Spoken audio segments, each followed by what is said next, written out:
Ladies and gentlemen, can we all be upstanding to welcome the Vice Chancellor?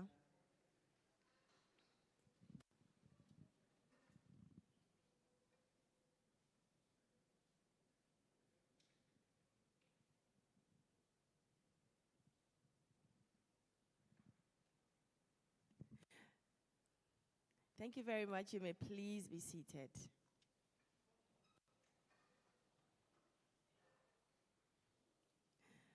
Once again, I'd like to say a very good morning to all of you gathered.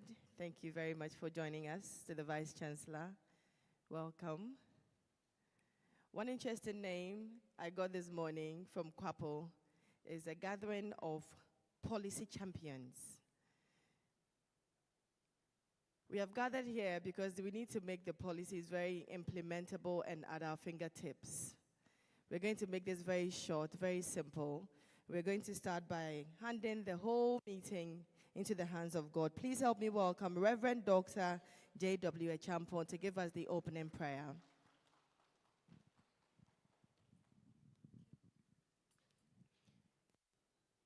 Now please crave your indulgence for us to get up as we pray. Our Lord and our Master, Creator and Sustainer of the universe, we give you all the glory, the praise, the adoration, and the honor for the gift of our lives and the gift of this day. We thank you for making our planned meeting a reality, bringing us together in good health and in harmony. We thank you for the life of this great and noble university, and we thank you for the opportunity we have to serve in the university in various capacity at this time. Even as you've gathered here to think about policies and issues that will help us develop as an institution, we invite your presence to be with us, to guide and direct all of us, especially our facilitators, so that the planned objectives for this gathering will be realized to the glory of your name. Thank you for hearing us as you do always, because we have asked for this and many more through Christ Jesus our Lord. Amen. Please let's sit. Thank you very much, Reverend Achampong. Well, before we begin, we'd like to acknowledge some presence here. First of all, very big good morning to the Vice Chancellor, Professor Mrs. Rita Akosua-Dixon. Please give her a round of applause.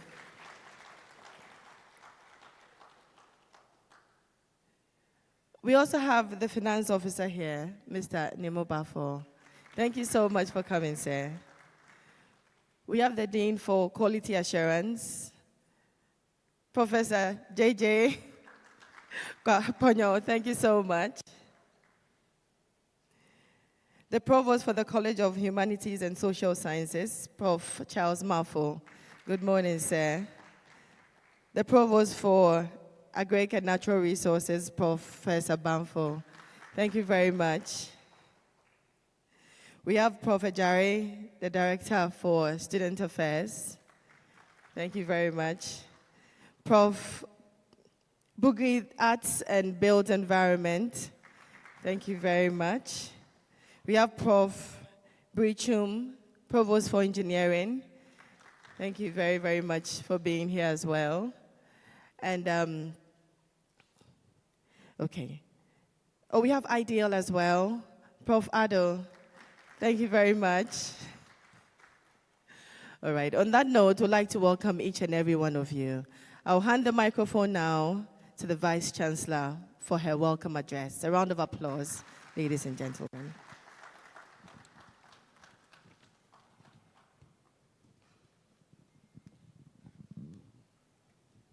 Thank you very much, Anita. Provosts of colleges, all the 18 deans of our faculties, hopefully they are here. All the 99 heads of departments, exams officers, deputy exams officers. I know some are teaching though. Various leadership of our great and noble university. all of you, my very hard-working, committed, and dedicated staff, in whom I am well pleased. Good morning. Clap for yourself. This one, we are not collecting money. And I mean it. Thank you. Thank you. You are the people that make KNUST what KNUST is. So when I say that I am well pleased, I mean it. There's no way as Vice Chancellor I am able to stand anywhere, proudly and boldly talk about what we do for the past 70 years and what we're still doing the next 70 years without recourse to what you're doing in your individual corners. You know how you are leading there, and you know how you are rallying the teams. And I must say that I thank you very much, because without you holding it there, this university cannot progress. In the wisdom of our forebears, this university is guided by the act that set up this university, and also by the status of this university. Apart from that, we are guided by the policies, the procedures, the processes that guide what we do. That is why, again, in the wisdom of leadership, for all these years, we have worked very hard on our policies. As we speak, colleagues and all staff here, we have 40 and still counting policies of our university that guide and help us to shape what we do. And if I tell you the positivities that come along with these policies, even apart from it being a guide to help us to get it right, work on our deficiencies, and ensure that we are on the right trajectory, when we are dealing with our collaborators, our funders, and for those of you who hand for grants, you know what I'm talking about. Bring this policy, bring that policy, bring this policy. Do you have that policy? Even in ranking, policy. But I want to say it right here and now that to date, there has not been any policy that anybody will ask this university to produce that we have found wanting. Do you want to clap to that? We want to thank the leadership of the Quality Assurance Office, the former leadership, building it, he taking it over and bringing us to where we are. But now to the substantive. All these policies are there. And I had the shock of my life when at one point in my life as a leader in this university, I decided that, look, let me take all the policies and just sit down and look at them. And I was shocked that so we have all this in these policies. I was so pleasantly surprised. So then I said to myself, so if we really go by the tenets of what is in this policy or these policies, then we shouldn't have any problems at all. That is why this stakeholder engagement has been held this morning. It's a very busy week for all of us, but it's important that we have this conversation. In the wisdom of leadership, we felt that, look, 40 policies still adding. Even yesterday at academic board, another policy came up. We must add one more. Is it on thesis, online thesis submission?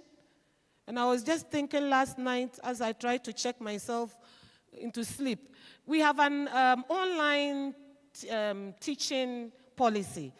So I was wondering, are we able to add that thesis submission to that? I don't know. But that is another conversation to be had. But yesterday at Academic Board, this came out. What it means is that we will continue to add on to the policies. But the question is, how are we utilizing what we even have? Do you even know the policies? If I had time, I would just step down and hand the mic over and let it go around. Give me the name of just one policy. When we get to the 40th person, we stop. Should I try? Should I try? There will be chaos if I try. And I know why. Please, that is why we want to talk. And to help us to get acclimatized and used to these policies, the university, we have put together our policy champions. 7 of them. JJ, 7? So we have clustered these policies into 7 groups, and each of them has a champion. Where are our champions this morning? Policy champions. Can you be upstanding? Prof. Bokodro and team. Let's give them a big round of applause. Prof. Abedu, Prof. Yes, all of Prof. Odro. Please continue standing a bit for me, my seniors. It's a huge task that we have put on the shoulders of these noble people. Very busy people, but they have accepted, as always, to serve the university. And because of that, they move from college to college. You see, it is adult education. When we say read all the 40 by yourselves, it's difficult. So they want to spend a little time, take us through some, make it easy for us to grasp what is in there, break it down for us. I am told that when they get there, you say you won't come. True or false? And they are there all by themselves. Provost, you are not calling your people to meet them. Deans, you are not mobilizing the teams to meet them. HODs, what sin did they commit? So that I'm happy to confess it this morning. Please, you can take your seat. Thank you very much. I want to plead, thank you. Let's do it for them. As I welcome all of us to this stakeholders engagement, the bottom line is very simple. How do we proceed? How do we get used and acclimatized to all these many policies? One of the decisions that we have taken again as a university is that now, if you're joining us for the first time as staff, you will have gone online to pass that policy, do you call it exams or assessment, before you finally finish with the process of joining us. And we take all these things very seriously. You are already with us. We want to hear from you today. How do we assist the work of QAPO and the policy champions so that we can all be very much well-versed? Because if we don't know it, then how do we even apply it? But you know, we cannot ride on the back of ignorance when we fall foul. So my humble plea as Vice Chancellor this morning is to appeal to all of you. And I know, as I'm talking, I'm sure you are saying, this, you don't even know how busy it is. I know. But I always refer to Professor Frimpong, the cardiologist, who once said that when you really want to get some job done as a leader, give it to the busy people. Yes. You can try and analyze that statement. He said, give it to those who are busy. So that is why we are giving that job to you. Can you assure the university that you will work together with us, with QAPO, with the policy champions, to make KNUST policies part of us? It's on our fingertips. Not that we have chewed, poured, and then we have forgotten. No, we just know them because that is what guides our operations. I want to thank you on this note, and with that few words, to declare this stakeholders engagement and meetings duly opened. Thank you very much.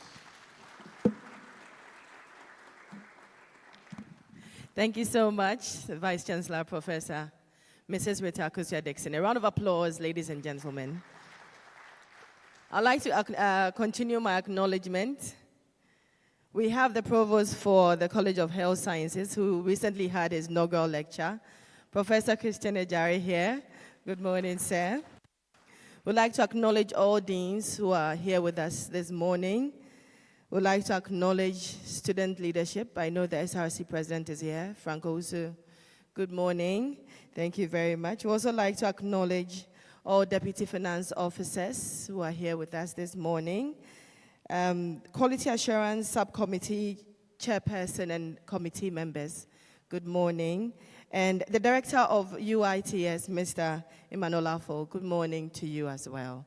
At this juncture, I would like to call the Dean for QAPO, Professor J.J. Ponyo, to give us an introduction and the objectives for this workshop. A round of applause for him, ladies and gentlemen.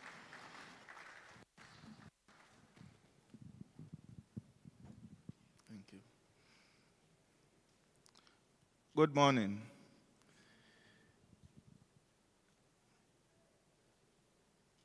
Professor Mrs. Rita Akosi-Adesin, Vice Chancellor, Kwame Nkrumah University of Science and Technology, the Finance Officer, Provost of Colleges, all members of the university's extended management team, lead policy champions, deans and directors, deputy registrars, deputy finance officers, deputy librarians, heads of departments and units, quality assurance chairpersons, members of staff and convocation, our cherished student leaders, distinguished audience both in person and online, our friends from the media, ladies and gentlemen. The Quality Assurance and Planning Office has a mandate to plan and develop policies to guide the affairs of the university. This role includes ensuring that the policies are implemented and are at the fingertips of members of the university community. In view of the above responsibility, the university management has appointed policy champions, as mentioned by the Vice Chancellor, from the various colleges who serve as resource persons and evaluate the implementation of the processes for the policies. The policy champions also facilitate awareness sessions organized for members of faculty and other staff across the university.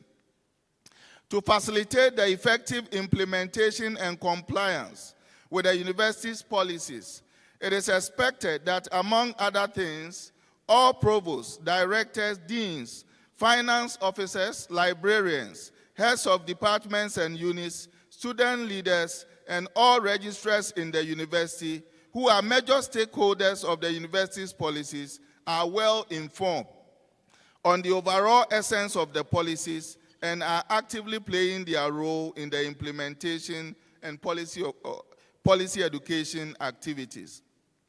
It is on the basis of this that we gather this morning in this consultation for major stakeholders of the university to dialogue on the best approaches to creating awareness of our policies and devising mechanisms for working with them in the day-to-day running of the university. This engagement will also help to identify policy gaps to tender appropriate solutions. Through this consultation, we will also have an opportunity to evaluate our various strategies as regards dissemination of the policies and brainstorm on new approaches for maximum impact. In doing this, we recognize our students as major stakeholders and are putting interventions in place to ensure they have a firm grasp of our policies and the students' guide. This consultation will therefore provide us the platform to hear from the students what the best approaches will be in driving home at the university's policies among them. It is our earnest hope that following this consultation, we will see the business of drafting, disseminating, and implementation of our policies as a collective responsibility and work towards the success of strategies as agreed upon in today's consultation. Before I take my seat, I want to say a big thank you to the management of the university, led by the Vice Chancellor, for putting this consultation on top of the agenda. Indeed, we know there are a lot of things happening, but management ensured that this happened. Shall we give it to them? I also want to thank the Quality Assurance and Planning Office team, especially the Department of Institutional Planning, led by Dr. Nadia Nadede-Tego, for working hard around the clock to make this consultation a reality. Shall we give it to them?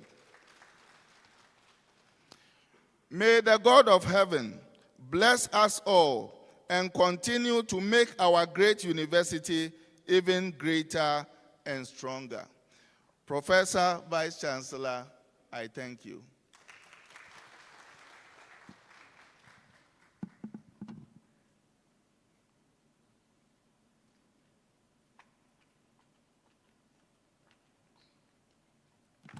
Thank you so much, Prof. Ponyo. All right, let me invite Dr. Nadia Tego, the Acting Head, Institutional Planning at QAPO. She's going to be talking on the procedures for policy development, implementation, and review. A round of applause for her, ladies and gentlemen.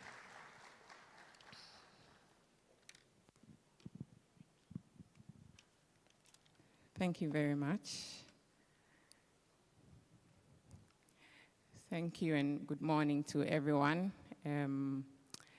The Dean has beautifully laid down a protocol. If you kindly permit me to stand on that established protocol. Thank you. Thank you very much. This morning, I want to briefly give an overview of the KNUST procedure for policy development, implementation, and review. The purpose of the short presentation this morning is to give you an idea of what that process entails, as well as how we can contribute to strengthening that process. Next slide, please. And the next slide. Right, but before I do that, I want to acknowledge the immediate past head of the department, the policy champions, and the QAPO Dean and team for developing this process and driving it to this point. Next slide. Right, so policies govern the behavior of an organization. It defines what is acceptable and what is not acceptable within the organization, and it helps maintain consistency among the behavior and then the activities of staff across the institution. Next slide. And this table here, hopefully you can see the sections of the table, but it's just to give an idea of the hierarchy of documents that govern or guide our operations as an institution and where policies fall. Right at the top are the laws of Ghana. As an institution, we have an act that established us. We've got university statutes. The Vice Chancellor mentioned these. We have strategic plans, and the policies have that backing. And it's just to give an idea of where it falls and the documents that back them. But also importantly, when policies are approved, it's important to develop guidelines and templates and manuals to support the implementation of the policies. Next slide. At KNUST, we have sought and are still working on ensuring that our policy development process is efficient and effective. And this meeting is an indication that right from top management, we want to achieve this outcome. And the mechanism, one of the key tools or measures that is used to drive the mechanism for policy implementation and review is the appointment and the work of our KNUST policy champions. And in addition to that, we have developed a standardized template for drafting our policies to ensure consistency. Next slide. In KN, we have adopted a framework for our policy process, as shown here. It is a 6-stage framework. So we have the first 4 covering the process by which we develop our policies, and then the second 2, how we implement and review them. So the first one is how we analyze our existing situations. I'll talk a little bit more detail in each of these stages during the subsequent slides. Our second stage is generation of policy options. Then we evaluate those policy options, make the decision and gain the necessary approvals for the policy. Then we plan and execute the policy plan, as well as assess the impact of the policy and review it. Next slide. So here I'm trying to indicate who the actors are in our policy process. All of us gathered here are actors in our policy process. All stakeholders within the universities are actors in our policy process. So the 6-stage activity or cycle that I showed in the previous slide, each of us are expected to participate in that process. So everything that we'll talk about from this slide onwards falls on all of our shoulders. Next slide. So the first stage is analyzing our existing situation. What we do during this stage is to identify policy gaps or problems that need to be addressed with guidance. So we do this when we are going about our normal day-to-day activity. We are constantly evaluating our operations, our activities, to identify any gap that would require the need for a policy. And even the existing policies that are being implemented, we identify whether there's a need to review it or to add on and the like. And as we do that, it's very important for us to assess the context within which we operate, the national context, our economic context, as well as even the change that is happening around us, both internally and externally. So for example, in the area of grants, every now and then you find funders coming hard at us with specific policies. And you realize that maybe something has happened in the grants world that is making them now seek for this policy. So every now and then there are new requirements that are being made. So some of these changes also call for policies. And as we go about our duties, it's important for us when we get these requests or we identify them to note them and move ahead with them. Next slide, please. The second stage during the development process is the generation of policy options. So for any of us, whether it's an individual, a unit, a college, it's important that in developing a policy, we should discuss the concept with QAPO to justify the need.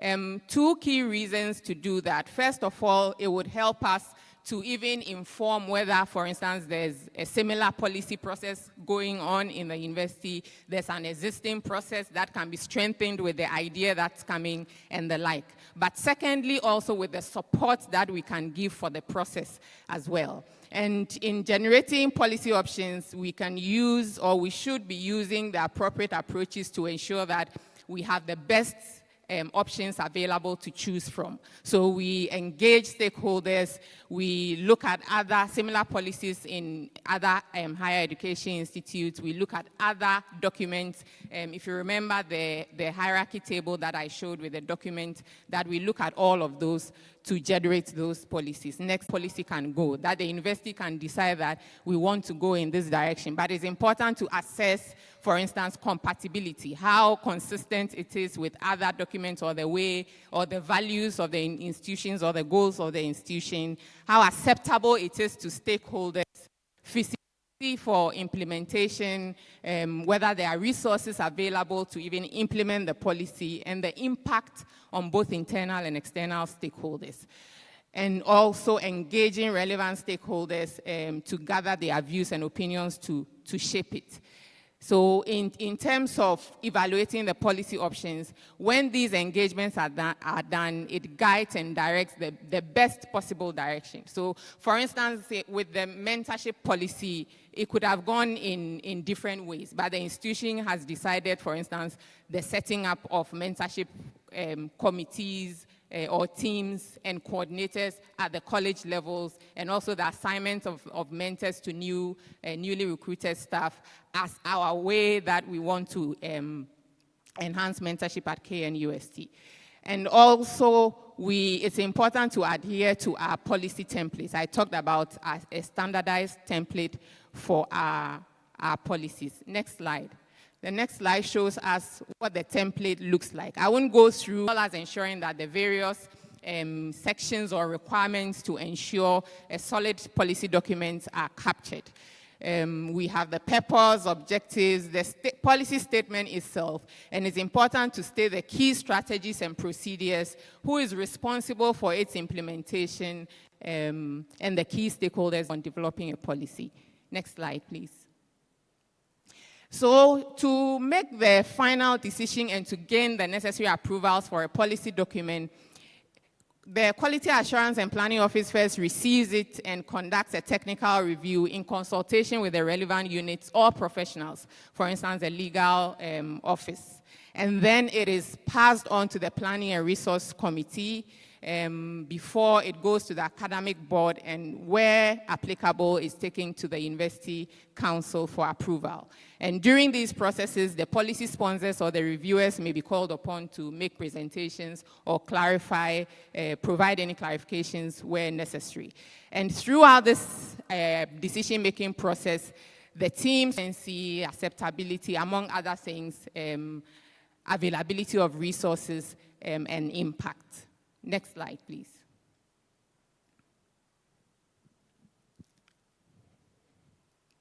The fifth stage is now the implementation of the policy. And that's one of the reasons why we are gathered here. That is important for us to conduct effective policy education programs. We need to know them to be able to comply or adhere to them or use them.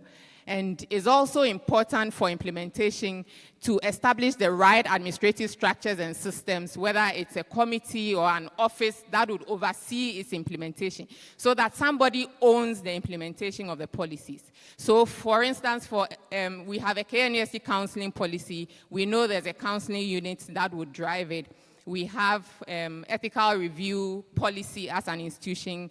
We know the Office of Grants and Research, the University Research Ethics Board, and the various research ethics reviewing committees will be driving this policy. So it's important that for every policy, there's a policy owner that will drive the implementation. And of course, we need to develop the manuals and the templates where necessary, and also seek to provide the adequate resources as well. But very importantly, whilst we are implementing the policy, we need to establish monitoring and evaluation systems or reporting systems to be collating feedback, not necessarily when it's due for review, but throughout the implementation process, to be collating feedback as a form of formative assessment to be able to review or improve upon the policy, not just its implementation, but the policy document itself going forward. Next slide, please. And the last stage of the cycle is when we are assessing the impact of the policy in order to review it and to improve upon it. At the end of the day, we want the policy to achieve a certain objective. We need a certain outcome. And so we don't just want to have the policy, but we want to ensure that it's doing exactly what is intended. So the Quality Assurance and Planning Office initiates this review process and works closely with the policy champions, using appropriate approaches to assess the impact of a policy. There are a number of our policies that are due for review now. Many of them are scheduled for review after 5 years, and quite a number of them are due for review. So we'll be undertaking, and once the review team receives these inputs, the team will review the policy and make any possible, propose any changes where required. And once we have a revised policy, it will be taken through the process that I described a few slides back. QAPO, planning and resource, academic. Right, so this is the reason we are here. We want to share the process, but more importantly, find out from you how we can all contribute to strengthening the process. And there are many ways that we can do that. There's an open forum later on, and we will be collecting views on that. But I wanted to share a few of the ways that we can strengthen the process. First of all, we can identify policy and guidance gaps. We do identify them during our day-to-day activities.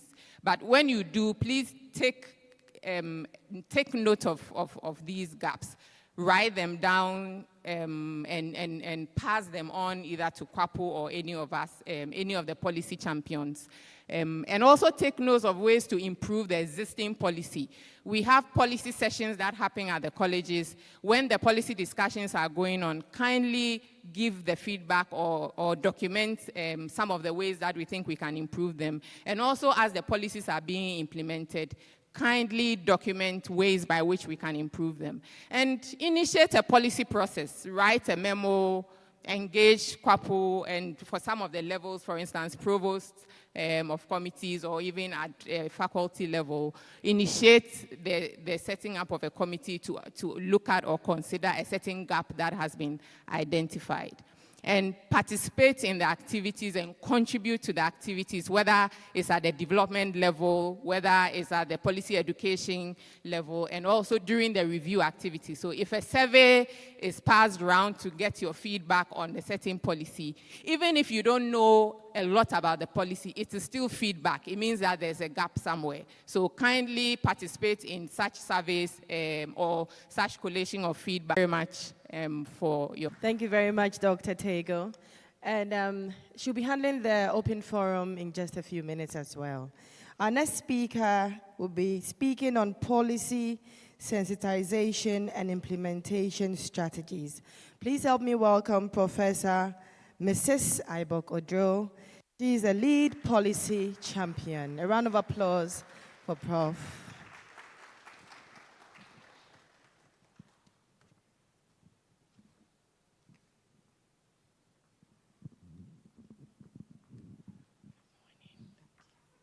Good morning, so that I don't go through the long list. I'm also standing on behalf of the policy champions. So this, what is put together is a joint work. We had a meeting, and these were the ideas that came from that meeting. So I'm just representing the team. Please, next slide. So these are the outline. Can we move on, please?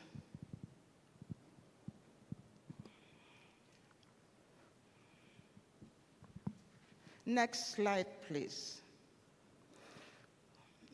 Just a brief, just like the Vice Chancellor said, policies guides or shapes the operation of an organization. It guides and shapes what goes on in the organization.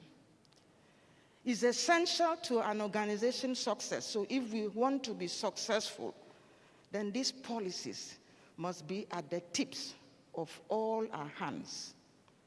So rules are not necessarily sacred, but principles are. That's the quote. So I asked myself when I was working, I said, which KNUST policy do I know? And that should be a question that should be resonating in all of us. Which policy do I know? So when we have the forum, we'll be discussing how do we get people to know these policies. Next. I'm told there are 40 of them. That's why the question is asked. Which of them am I familiar with? Which of them? There are 40 and more are coming. How do I get them into the tips of my hands? So because of this 40 and more coming, KNUST decided to roll out some interventions. This intervention was to create an awareness for the university. How do we go about it? Implementing this policy. If it should shape and guide, then there must be an activity to get this going. So key university stakeholders need to therefore initiate, embrace, and own the policy sensitization so that we can all work as a team to make sure that when I say it, it doesn't mean it's me saying it, but it's all of us saying so. At every room corner, we are speaking the same voice in the implementation. So it doesn't look strange to me, but it will be a friendly atmosphere where we all involve. Without strategy, execution is aimless. Without execution, strategy is useless. A quote. for you to think through. So what policy sensitization and implementation strategies are you aware of? We have been doing a lot of things. To be frank, VC, I'm even thinking that there's so many activities, some of us are tired. So I was thinking that we should look at what we do and come out with an app to help us reorganize the activity. I think people get tired because there are so many activities going on. So could we move a process, a policy also to think how we organize what? So I'm chipping that in for the thinking of the management. Thank you. What are the current strategies for policy sensitization and implementation? One was to disseminate the policy. So online, if you go online, you will see some of them. They are both on our website, soft and as well as what? Hard copies. Policy in focus in tech brief, there was that coming. I don't know if it has stopped, but we had it. Appointment of policy champions, mandatory policy examination for newly recruited staff, policy sensitization sections across colleges and units. These were things that the management put in place. Policy in focus. Can we move on, please? So, the lead policy champions. Group A has Professor Ampedu. Prof. Ampedu and your team, can they see you, please, so that when you visit them? You and your team, please. Then my team, I know you're here, I saw some of you. Can you let them see you, that I'm not the only one working? That's my team, yes. Then Prof. Abedu and team, can they see you and your team? Then Professor Edu Sarkodie, can we see your team? Okay. Professor William Oduro, can we see your team?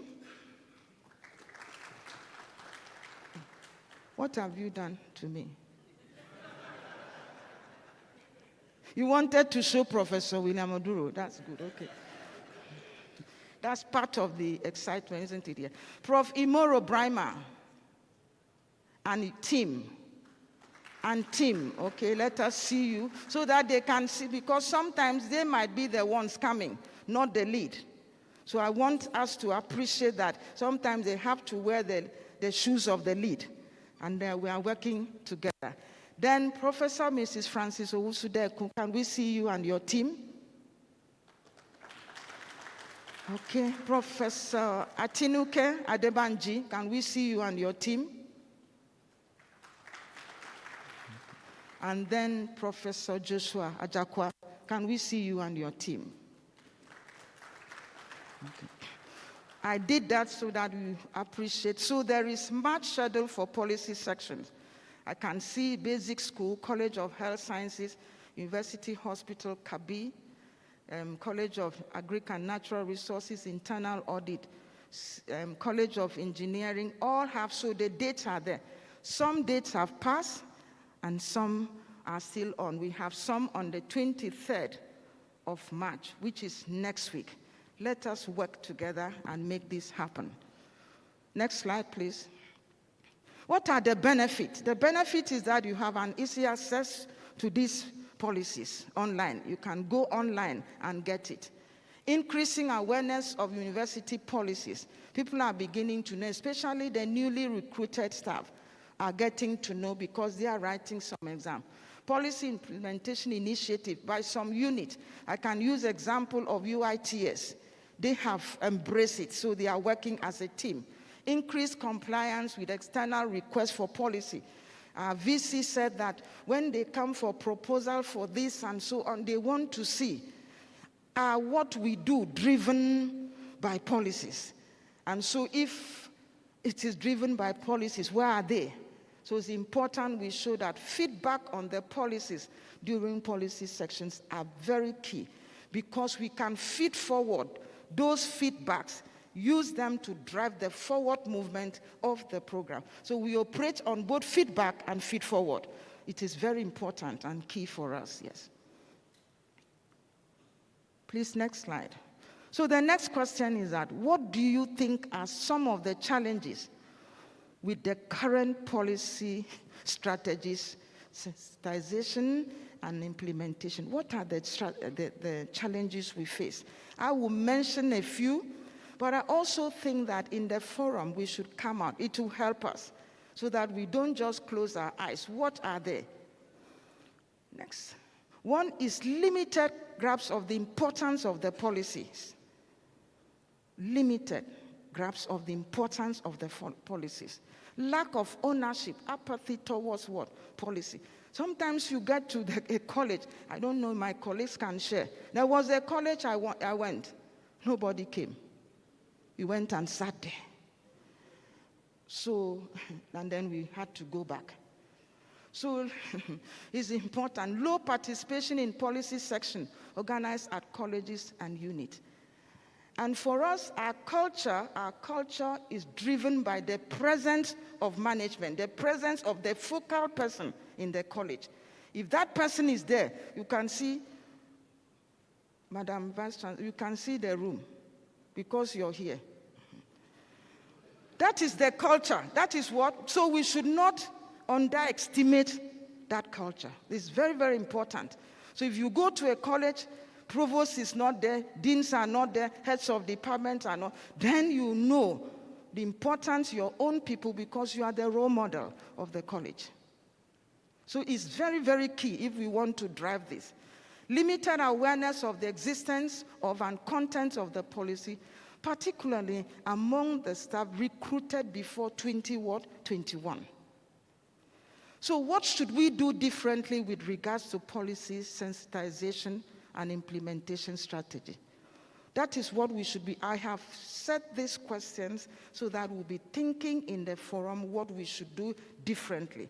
Maybe we didn't engage stakeholders, so this time we're engaging you to look at it. So the newly proposed strategy is 1, institute policy education requirement for all staff, including making it a criterion for promotion. That's a suggestion. Incorporate policy section into annual summer school activities. Introduce a policy week to highlight university what? Policy. Promote policy awareness among what? Students. Because they also must what? Know. Next. Ensure policy questions are obligatory during interviews. When recruiting or promoting staff to all positions in the university, we must question them on what? Policies. Why are they coming in without knowing the ecosystem they are coming into? That is key for us as a university. Summative evaluation of the sensitization and implementation strategy, which Dr. Tego has shared with us. Captured areas of policies into short and succinct messages via text what? Messages. We have to do this intentionally, deliberately, if we want to move forward in implementing this. Next slide, please. How key stakeholders can facilitate the process. Convey the importance of university policy at every college meeting, faculty meeting, departmental meeting. And it's good we even have assessment for you to go for second term, third term, fourth term. We do interviews. We ask what, isn't it? So this should be part of it.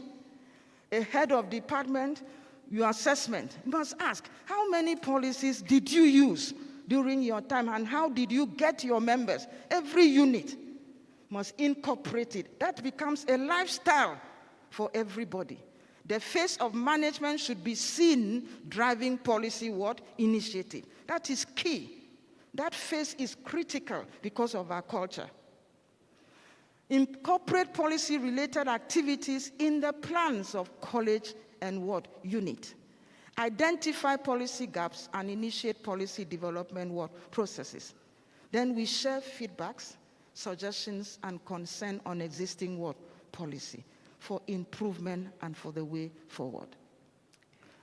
Our take-home message. If I was with my student in class, I would ask them to read it, but I can't do that with you, yes. Effective execution of policy sensitization and implementation strategy is a collective what? Is a collective what? Is a collective what? Effort. It requires ownership of the initiatives and what? Activities. QAPO, policy champions, are open to suggestions and supporting college unit level initiative. On that note, I say thank you. Thank you so much, Prof. And I think during her speech, she spoke about the importance of feedback. Feedback, discussing amongst ourselves, talking, telling us what you're thinking about the various policies, and even proposing new ones is all too important in the implementation of such policies. I'm going to invite Doc back, Dr. Nadia, to help us with the open forum. And it's an open forum. I'll be having a microphone down, and Doc will be here to moderate that. So if you have anything to add, any new ideas, any thoughts on existing policies, this is the chance to do so. Okay, thank you. Thank you very much. This is the meat of the meeting, the part where we hear from you, and right from the Vice Chancellor's address, she indicated, and each of us who came here indicated that we want to hear back from you. Some of the questions have been put out already, but because this is a formal consultation, we also want the feedback to come from all the constituents represented here. So we want to hear from provosts and directors, we want to hear from deans, heads of departments, we want to hear from deputy registrars, deputy finance officers, student leadership represented here, and all staff. So please, we would want to also, based on the presentations that have been made and the questions that have been asked, first of all, the policy process, development, implementation, and review process, the questions about how it can be strengthened, as well as the sensitization and implementation strategies, what challenges we have, what new strategies that we can use, what can we do differently, and any other suggestion that you have. So we want to open the floor so that we can hear back. We'll be taking notes of what you are saying. We have some hands up already, and we'll take it from there. Thank you. We have one hand at the back. Kindly mention your name and your department.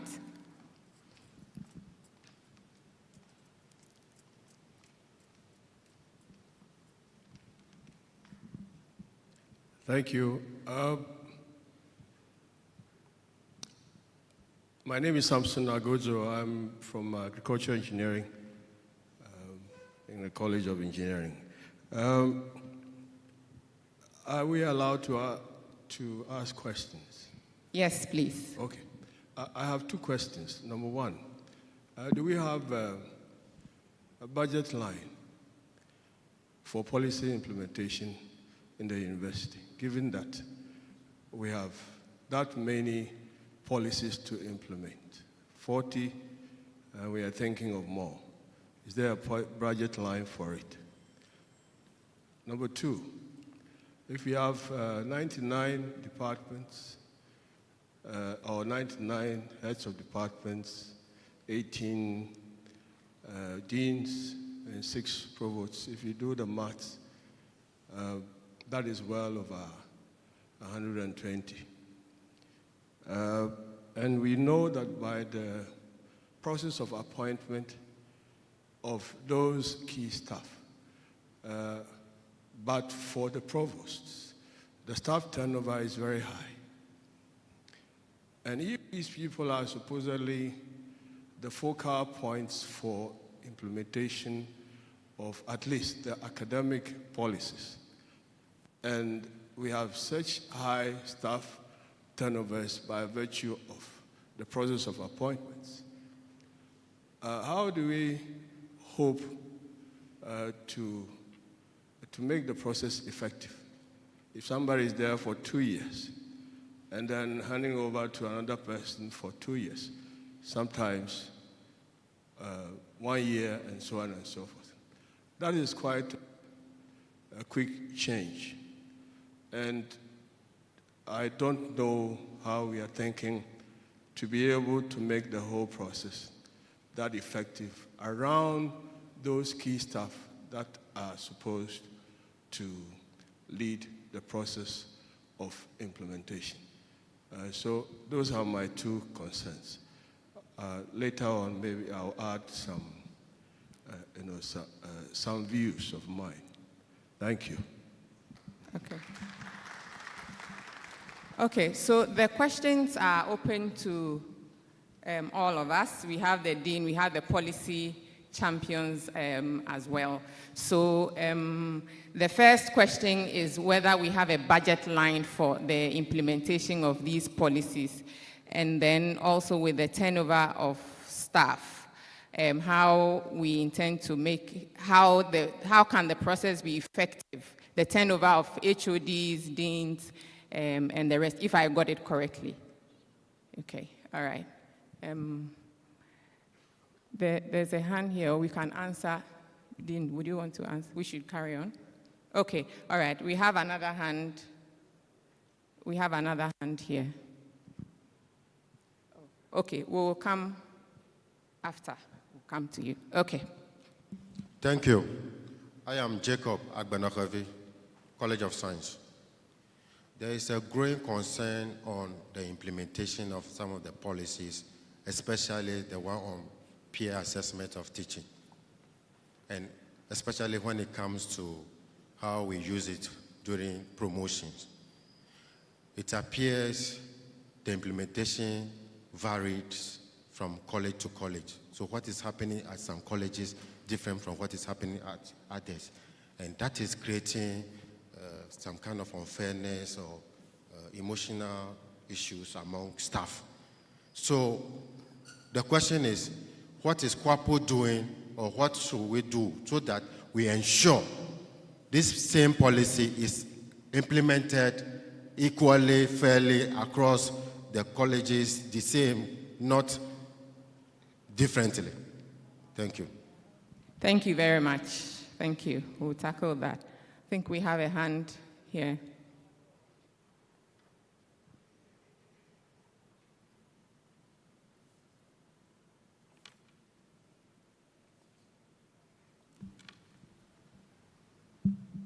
Thank you very much, Madam. And I'm making a quick detour from what is happening. Mine is not a question, but more or less a contribution to the... Sorry, my name is Christopher Entry, and I'm from Animal Science Department. Okay. Right. So mine is more of a contribution to how we can create awareness on these policies. What you've started is more of top-down approach. You know, you meet the colleges with the policy champions, you know, walking us through all the policies. I want us to move to the department that is bottom up. So each department is mandated during departmental board meeting to at least present one policy. If in a semester we have 4 departmental board meetings, at least the head of department can appoint a policy lead from the department and at least present a policy at each meeting. At the faculty board, same thing can happen before the meeting even starts or just after the meeting, which can also move up to the college level. And again, you've done very well with the, with the awareness, as in posting online, giving us the link and other stuff. But I want us to also work more on the using the social media. You know, when we have meetings, we have a slide with a succinct or brief policy which can be captured and even shared on platforms. So at the department level, what we can also do is that if we liaise with the policy champions and we get bullets of these policies, we can, if it's quarterly or every month or every 2 weeks, we can post it on our platform. And I believe every department has a platform that you communicate, with members. So we can use that as well to enhance the awareness. Thank you very much. Thank you. Thank you very much. Thank you. We have 2 hands here up, 3 actually. All right. There's a mic coming your way.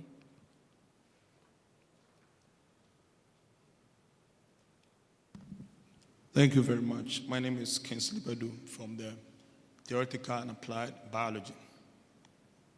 Without a strategy, execution is aimless. And without execution, strategy is useless. If there is any policy without the implementation strategy, I think as a matter of urgency, it should be developed. The units that are responsible for implementation should develop that. For example, the animal research ethics. When we got together as a committee, we had to develop the implementation strategy. And so I think it would be good that they are done. I'll touch a bit also on the budget. If we look at the committee, for example, the research ethics committee, it needs an office. It needs a full-time administrator. As we create awareness, we are being flooded with a number of applications. And so the turnover will very much be efficient if there's an office and there's a full-time administrator for this.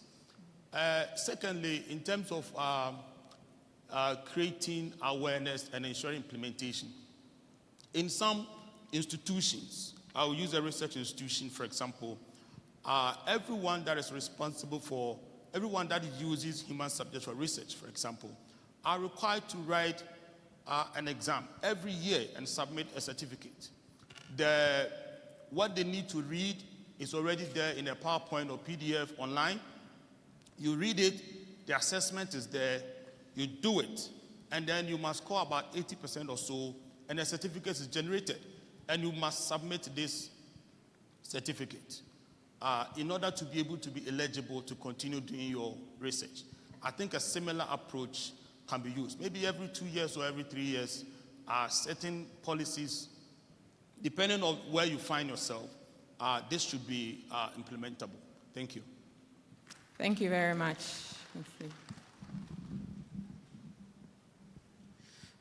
Good morning. My name is Abdul Rahman Ahmed.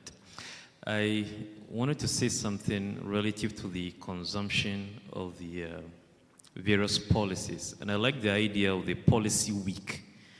And I think that one way of making briefs available and consumed by members of the university community is to ensure that every university-related website, email, or anything like that that you open in that week, at least there's a pop-up of a brief that informs you if it's for 30 seconds, you get to read it before you close, and then you get to use the email or the university website.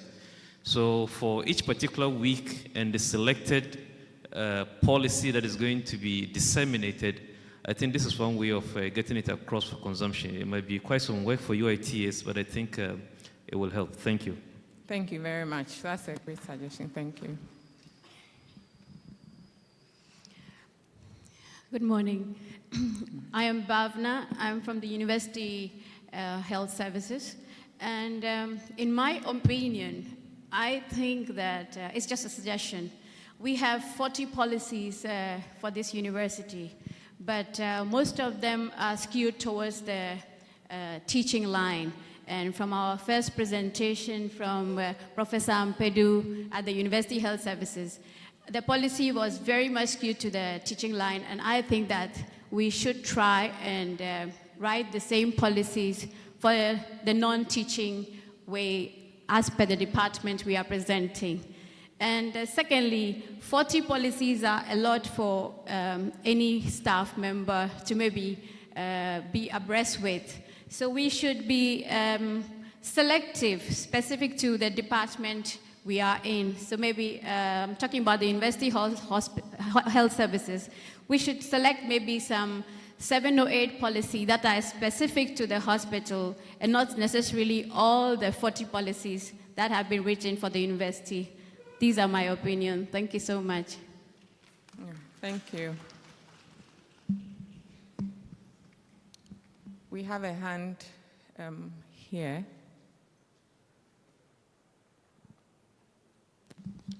Thank you very much. My name is Robert Edu from Agric Economics.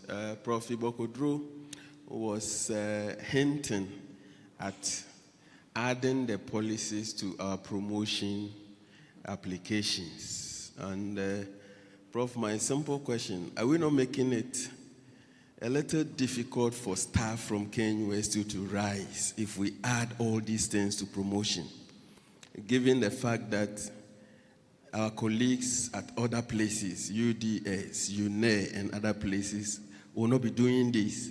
And whether you are a professor here or there, you are a professor. So why would we encumber KNUST staff with all these things in the promotion process? I think we should adopt some of the approaches that have been suggested over here so that we can understand the policies and apply them.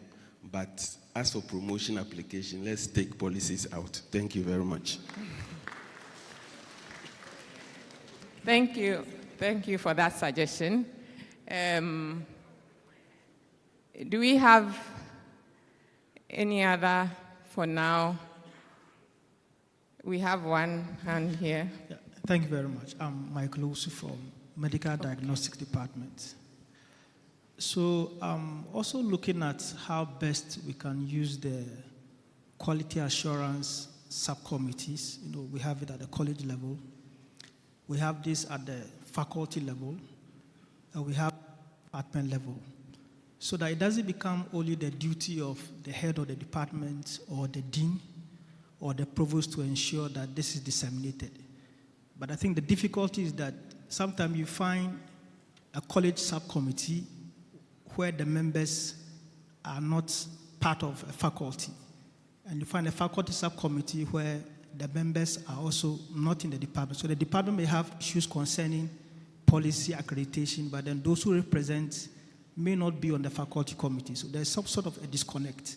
So if we can strengthen these lines of communication from QAPO to the college, to the department, and have members of staff who are more of responsible for this with clear budget lines of the activities and dissemination plan, I think this will be helpful and will be more of a backbone for the heads of the department to be able to do their work. Thank you very much. All right, thank you. We have a hand up front. Yes. My name is Simoni Alboreba, School of Graduate Studies. My attention has fallen on policy implementation challenges. This I call policy constraints. And I see that policies at KNUST are constrained with rat holes. Rat holes in the sense that they are said that students or staff have a way of beating the policy, like student registration policy. It is tied to online registration. We are in a place where lighting system or the internet normally goes down. And if a student is not able to register within the 1 week frame, and there was an internet breakdown, the student will hide behind that. And because of that, I am proposing that even though we are now using online registration, if it happens that the internet goes down, the student should be able to go to the exams officer or the faculty registrar to take a registration form and do it by hand. That's going back to the old system. So it shouldn't be only online registration. My second issue is that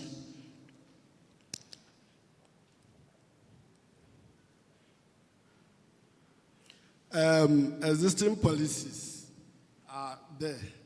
Some people who came, I, for example, came at a time there was this registration policy. I know it, but I don't know the import, the substance of the policy. So I am proposing that when new employees or applicants are employed, during the orientation, they should be given policy briefs to understand. The person may know the policy, but if he doesn't know the substance of the policy and all the things attached to it, it will not be helpful. So during orientation, particular specific policies should be briefed to the students, to the applicants, or to the employees. Thank you. Thank you. Thank you very much. We will, okay, we have 2 hands.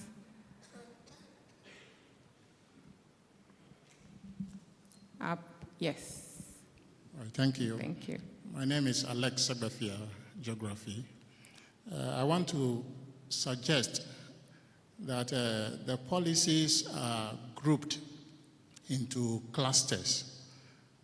Policies that are similar should be put together so that we can have policies relating to, for example, admissions, teaching, examination, policies that relate to staff and student accommodation, thesis preparation, promotions and appointments, etc., etc.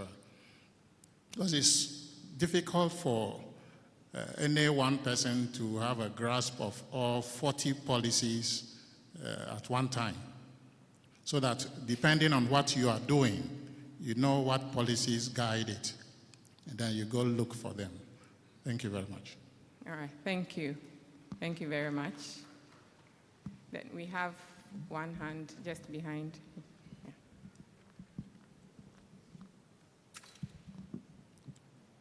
Thank you. My name is Vivian Ayama, the Vice President of the Graduate Students Association. I want to know if there's any policy regarding students' research, and if there is none, I would suggest that just as there is a student assessment after examination, there should be one for students to assess their overall experience with regards to their research activity on campus.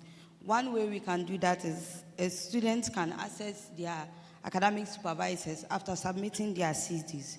And there are another ways, their access to resources such as Turnitin and other databases. Also, with regards to residential policy, postgraduate students do their research in their second year, mostly start from the second year, and postgraduate students are made to go home or to vacate their premises after every vacation for both undergraduate and postgraduate students. If we can have a policy that allows postgraduate students to stay on campus after vacation to work on their research and then make their research activity on campus smooth. Thank you. Thank you very much. Thank you. Thank you very much. We'll take the 2 at the back.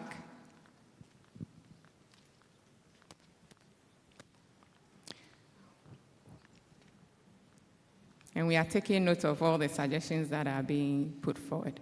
Yeah, thank you. Doc, my name is Edward Owusu Tinedu, subcommittee rep for basic school. And I want to ask if you have or you can have a version for us, those of us in the basic school, in terms of teaching and learning policy. I think those ones were formulated with the tertiary students in mind. So teaching and learning policy and also that of ethics. If you can have a version for us, those of us in the basic school, so that it will also guide us. For now, GES has its own policy, and we are here reporting to the main university. So sometimes you are torn between the two. So if you can have something for us to guide us, I think it will help us. Thank you very much. All right, thank you. Thank you very much. From the basic school. And then we have one at the back.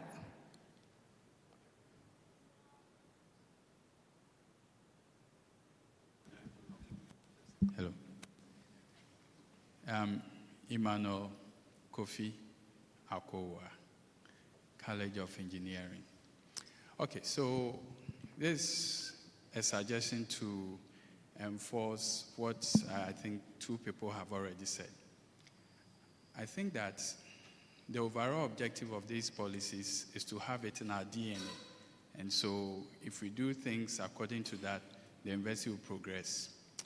So any attempt in terms of implementation to use a strategy that will force people just to appear to do it, but not really practicing it in them, will mean failure.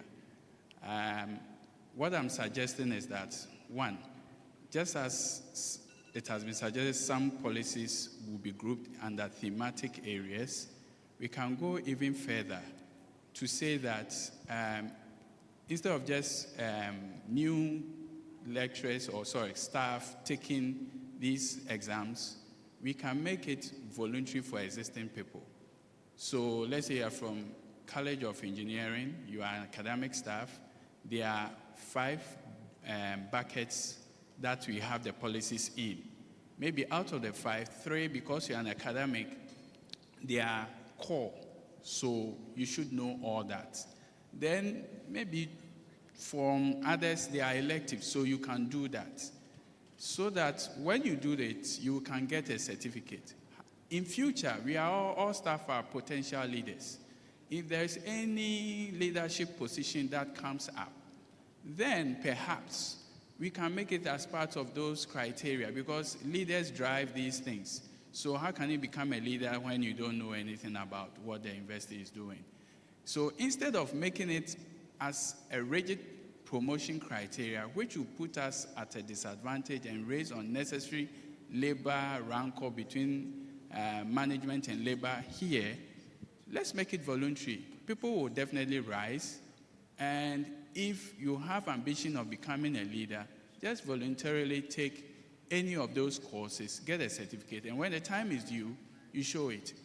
I think if we do this, then indirectly we'll get leaders who really believe in their policy. I mean, instead of forcing everyone using a rod to chase people around here.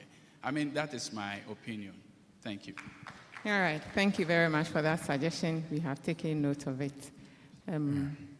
Okay. Thank you very much. My name is Kofi Howard, Industrial Art.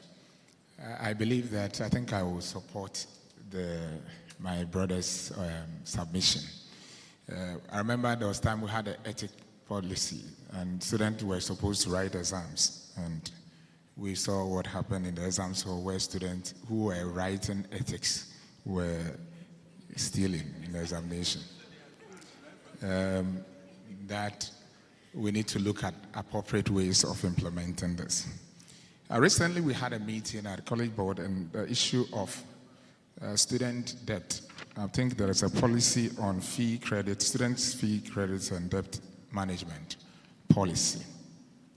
And we discussed it extensively. Of course, the university, we need money to run. And so student has to pay fees. But it appears the policy content conflicts with what government also position with respect to whether or not students should pay. At what time you cannot force them and all that. So I think the university should come to clear that so that we know our position. Hitherto, if you have not paid 70%, I think there was a communique that if you don't pay 70%, you are not allowed to register and all that. It appears now it's very difficult for us to push that agenda because of the position of government and all that. So I think management should let us know so that we who are sitting at the middle level trying to push these policies for implementation will know what to do at the right time so that we'll be able to benefit from this. The implementation, those who develop the content of the policies, I think they should have been part, maybe one or two should have been part of the policy implementations. I don't know whether QAPO did that with those who are championing the implementation of the policy. So I think it will also help. And the faculty level will be able to put some 2-3 member team together so that we ensure that in our seminar series, we can put in this and then maybe let members be aware of some of these policies that are, because we have 40 of them. And normally when accreditation team comes and they ask you, do you have policy on this? We have. We have policy on, we have all the policies, so we don't have problem. But the person who is saying yes doesn't know the content of the policy, what the policy say. And so I think what we are doing here is very important, and we should do trickle down, trickle up approach so that we'll be able to get it to across board.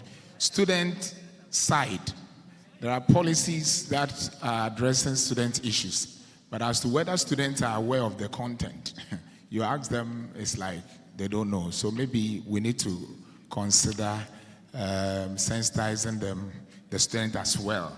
I don't know how we do that, but I think one member said that if we could, I think Professor Abdul Rahman said that if we can, the week, we might put flyers here and there for students to also know that these policies are there and this is what you say. Very brief and very graphical that will attract them to read. I think it will help. Thank you very much, my position. Okay, thank you. Thank you very much. So we would wrap it up here. I think we've got a wide range of suggestions. Most of them are suggestions. We had a couple of questions. We have taken note of the proposals and the suggestions. That's the aim of this consultation meeting, and we'll put them together. And it doesn't end here. I think we all pointed to the fact that please forward some of these suggestions to us. If you couldn't say it here, forward it to us and we will take it up from there. I will tackle one of the questions and then I'll call the dean and also if there's a policy and the lead policy champions to also respond. So there were 3 questions. There was one on varied implementation of the same policy across departments and across colleges. Then there was a question on the turnover of staff with HODs, deans, and how to ensure, and also what the budget line is for implementing policies. Those were the 3 big questions that came up. One of the things that I would say here is that the focus on developing the procedures, the manuals, the guidelines to support the implementation of the different constituents of the university. So that is why it will be useful for us as one person gladly or valuably suggested that they across the board. It will address some of Garba raised. That is why we are also pointing to collating some of the gaps, because you put the policy out there, budget line and the turnover. Thank you very much. So the first one that I would like to speak to is to correct the impression that students have to pay fees before they register. Currently, in the Kwame Nkrumah fees, that has to be clearly communicated for all to understand. So that is the first. The second, with reference to whether there is a budget as far as the implementation of the policies are concerned, the Quality Assurance and Planning Office is under the Vice Chancellor's office. And when it comes to implementation of the policies, to the extent that we are able to table needs and have approval from the Vice Chancellor, those interventions will definitely be taken care of. I have the nod of the Vice Chancellor, and that is how we've been for now. With reference to turnover, and to the extent that you are a faculty, or to the extent that you belong to the university, it is important that you understand the rules, you understand the policies that govern the university. And for which reason, we all have a responsibility to know whether currently you are in leadership or not. And so we definitely need to take steps as far as that is concerned. There was the issue about what steps are being taken as far as the student knowing the policy should be mandatory as far as promotion and all that is concerned. All the suggestions are going to be taken on board, and then we will roll out what is in the best interest of all as far as knowing the policies is concerned. I think it's been okay. Thank you. Thank you very much. Thank you very much. We want to give a policy lead the chance to also make a comment as we wrap up. I see.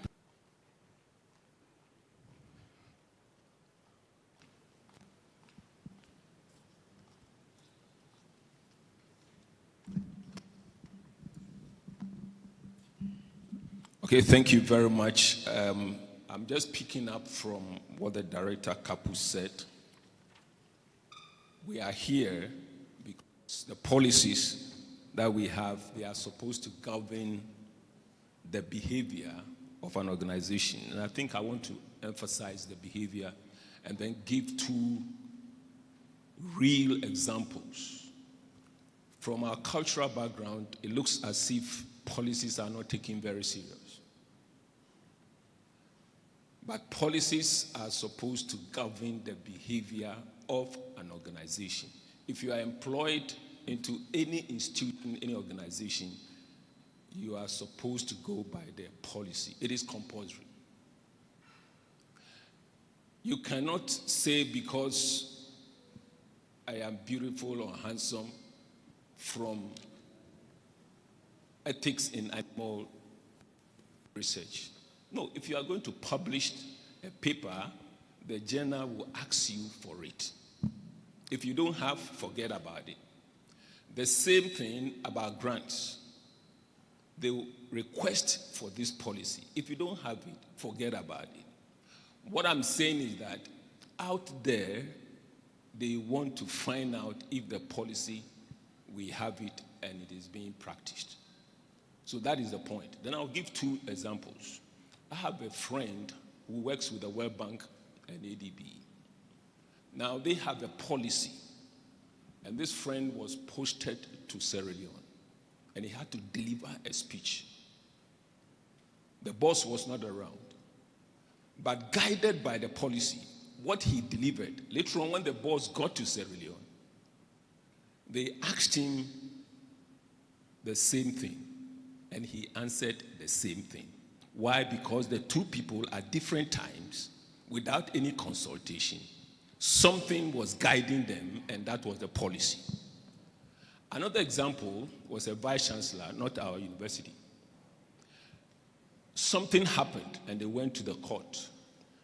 Do you know you have this thing in your... You are a leader, other head of department, a provost, a dean, a staff, and something happens, you get to the court. The lawyers are here. Your policy guides you. So the implementation of the policy, they're pulling everything together. Whether there is a high turnover, whether you're a member of staff, whatever it is, everybody here in this institution is supposed to know the policy.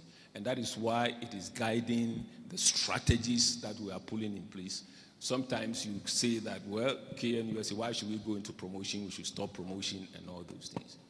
KNUST is doing what is right, and we have to make sure that everybody gets to know the policy because of, first, its legal implementation, and secondly, everybody here, student and staff, we are supposed to behave in a certain way. Thank you. Thank you very much, Professor Odro. Thank you. That's food for thought for all of us and a good conclusion to our open forum.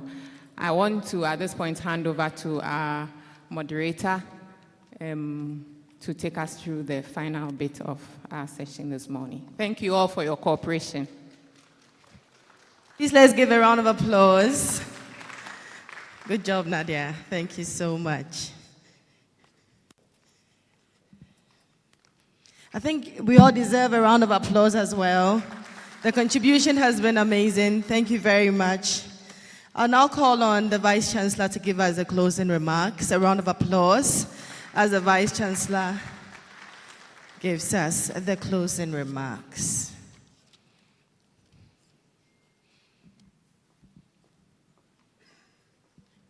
Thank you very much, Anita. Thank you very much, colleagues and everybody in this room. I think that it's been a very brief but rich and deep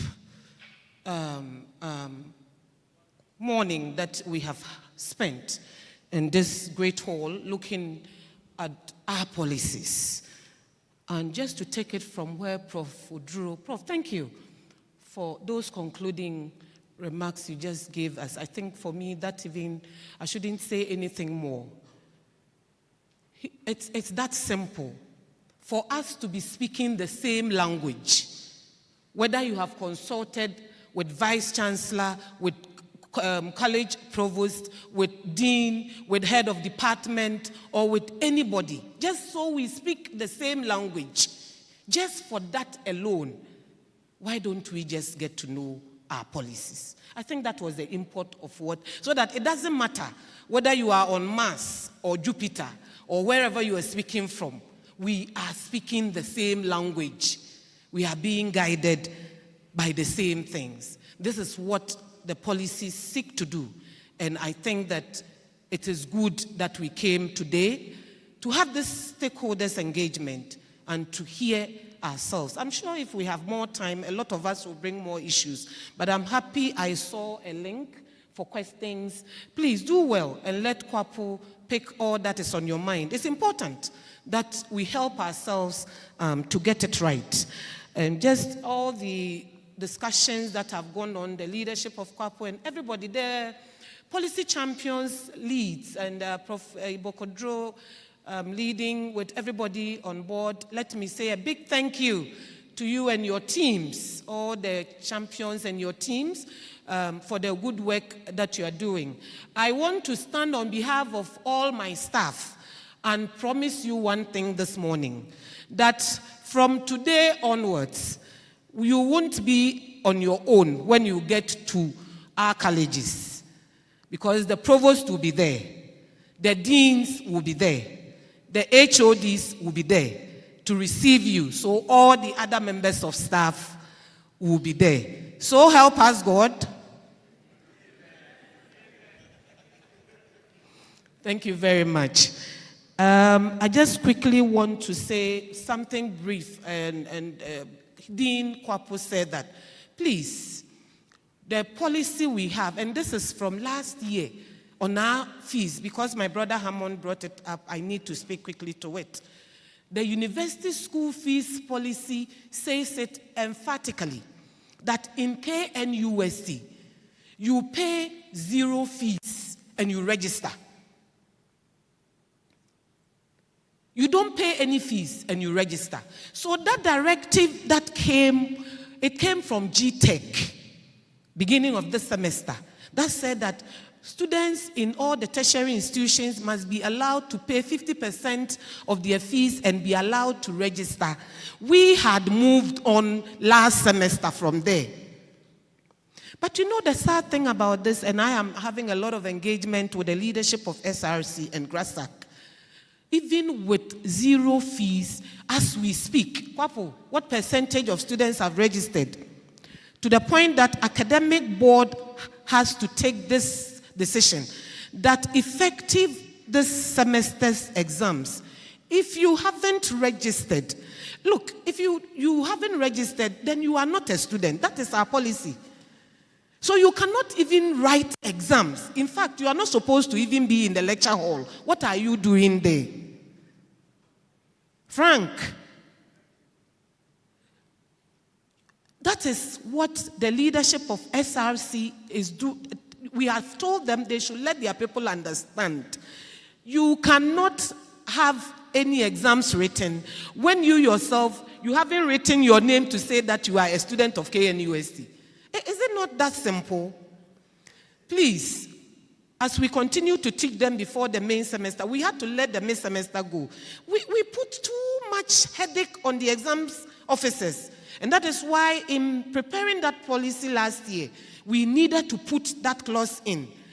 That, look, let's decouple fee paying from registration. Because you need the students to become students first. So even before you get to the university, register from home. Another decision has been taken that we give you all these number of weeks whilst you are at home, register. If you don't, when you get to the university, we give you 2 weeks, or is it 3? 2 weeks. Academic board, what did we say? 1 week. After all those months, weeks that you are at home, we still say when you get to school, we want you to have an extra 7 days. Register. If all this did that, you don't want to continue to be a university student. Approved? It's that simple. Colleagues, if we don't let the policies guide us and respect the policies and make sure they are working for us, we will have problems. So on that note, I just want to add that this awareness creation for our policies is very important. So it's a good use of our time. And we thank the leadership for this. I love some of the issues that came up. And one of them is the bottom-up approach. Thank you very much for bringing that up. I think it's superb. And this will be taken very much into consideration. Bottom-up. So we own it ourselves and we make it work. That will even make the work of the champions also very easy. And then also, the policy week, Prof. Bokodro, we thank you for that one. I think it's one of the low-hanging fruits that we can pick. And it's very smart and very sharp, so we will work on that. Of course, you need specific policies, but you know, some of the policies, we don't need to put hospital on it. Some of them are very general. So you look at it in its generic form, and then you can apply it to wherever you are. Because if we really want to make unit specific, you know how many policies we will be heading to? So some of them are generic. We can apply. But we also know that under certain circumstances, you need to really pull certain groups aside and develop. That one we will look at. But please, the generic ones, let's ensure that we are customizing it to make it work in our various units. I know everybody, we are all exams averse. So when you say that we should attach policies and promotions, I know if we had, Abavari has traveled. If he was here this morning, I'm sure he will be by the microphone by all means. But I think the suggestion from Professor Akowua, these are all good. That is why we needed to talk today. Certification to show, and it's on your file, you have a copy, not just for KNUST, but when you are building yourself as a leader, you are building yourself as a leader for humanity.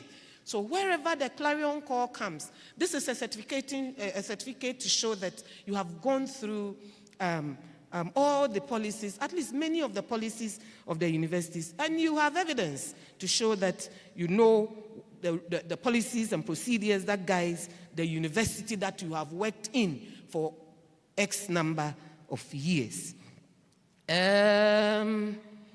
Yes, I just want to say there was one of the graduate students who touched on graduate students being asked to go home with regards to the research policy. No, not that I know of. As a graduate student, you are a 24-hour, 52. You are every time of the year you are supposed to be doing your postgraduate work until you come here and one day we say congratulations for finishing the program. So I don't think that we get you out of your rooms in the graduate halls of residence. That is not something I can substantiate. So please, if you have challenges, let the leadership come and let us talk to DOSA, and let's deal with it, because that is not what we do as a university.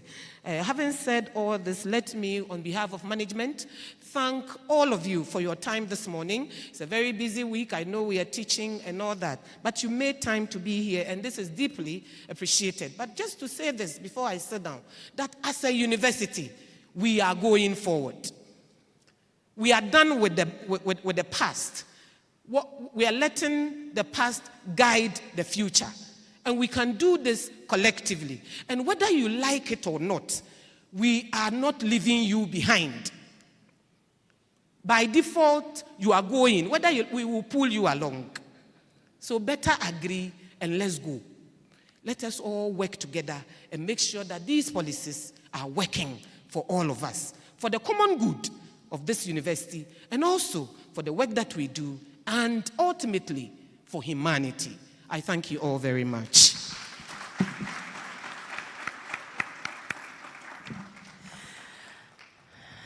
We'd like to appreciate our Vice Chancellor's presence and for her input.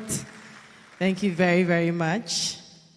We'd also like to acknowledge the Finance Officer, Mr. Nemo Bafo, for being here with us today.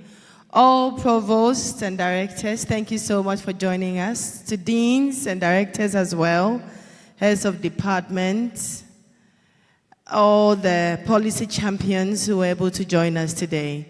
We really appreciate your time with us. I will finally call on Father Anthony Efna to give us the closing prayer. A round of applause for Father now.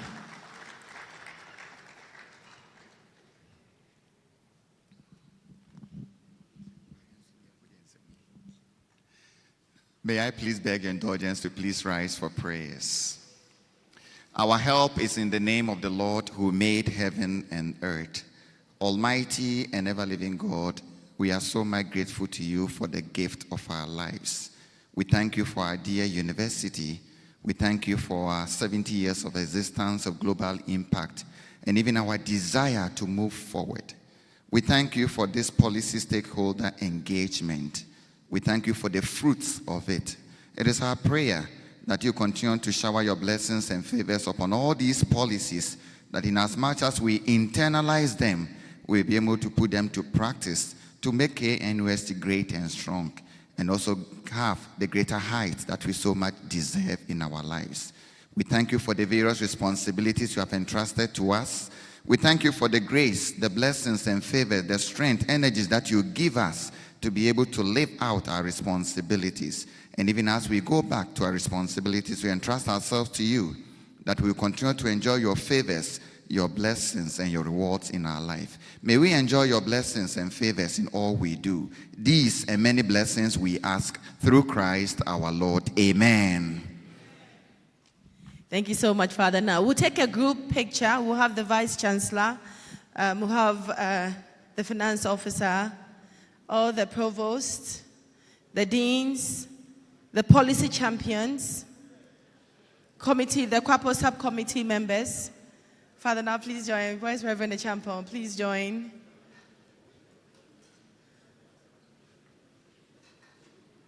All the policy champions, the provosts, the deans.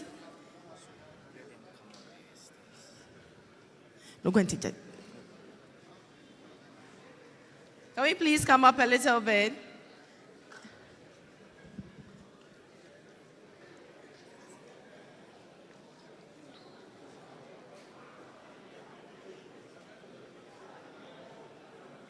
Some of us can climb the stairs up, so all of us will be able to appear in the picture.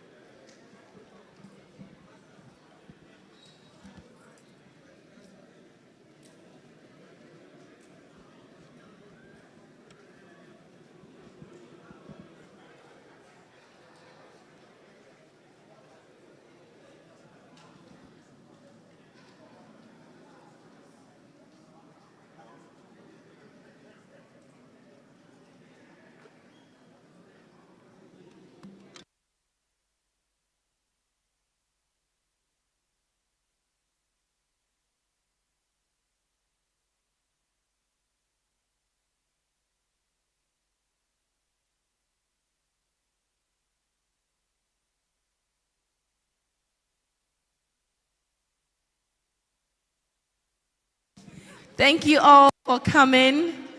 Please have a very, very lovely rest.